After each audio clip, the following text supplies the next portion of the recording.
how serious a story is this to you? Also, as a subset, how serious is it that this guy is in the Middle East tonight conducting diplomacy for our country?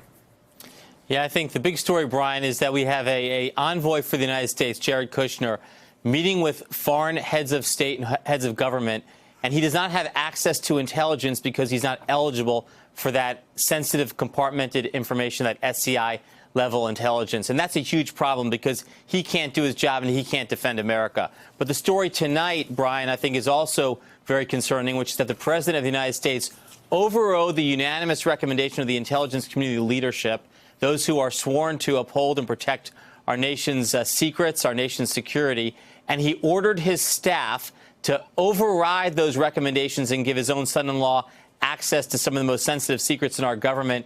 It kind of goes against everything that the intelligence community stands for. It shows you the extent to which the president was willing to run roughshod over the rules to get his family in the door. Jessica, I've already heard it theorized on television tonight that the president could have said to the world, this is my guy, and I need him to have this because he's got to function.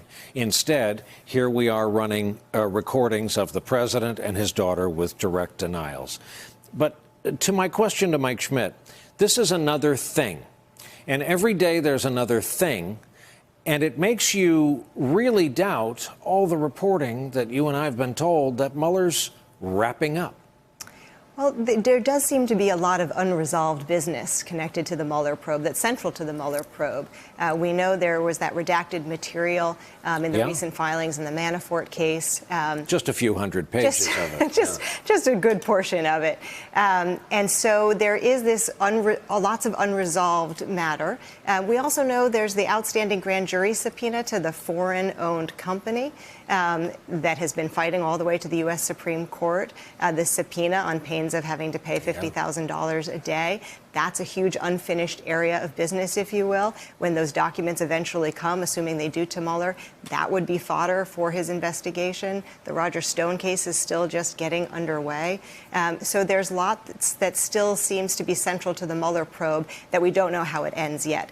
It's possible there'll be a grand finale sometime soon. There have been reports about these sealed indictments on the docket in the D.C. court. We don't know if those are Mueller related or not, but apparently it's an unusual amount to have sealed on the docket. So perhaps soon those will all be unsealed and they will relate to Mueller. We just don't know.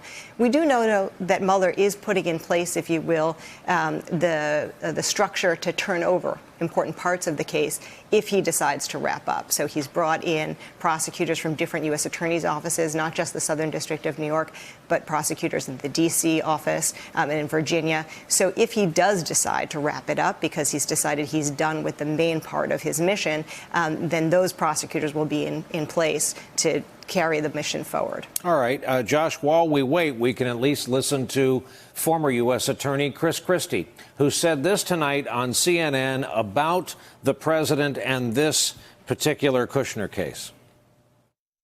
What he's done at times, which has been unfortunate, is, in my view, lie about things that he hasn't needed to lie about. That's worse in many respects, whether it's the Stormy Daniels payment or whether it's this instance. It doesn't serve him well. Josh, the former New Jersey governor, there may have a point there. Yeah, I mean, it's curious to me that the president often seems to lie about things that he doesn't need to lie about, as the former governor is saying.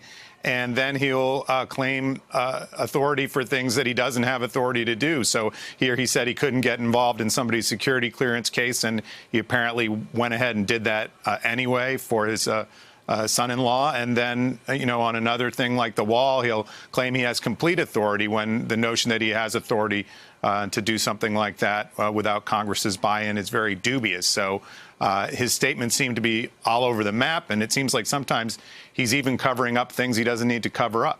Hey there, I'm Chris Hayes from MSNBC. Thanks for watching MSNBC on YouTube. If you want to keep up to date with the videos we're putting out, you can click subscribe just below me, or click over on this list to see lots of other great videos.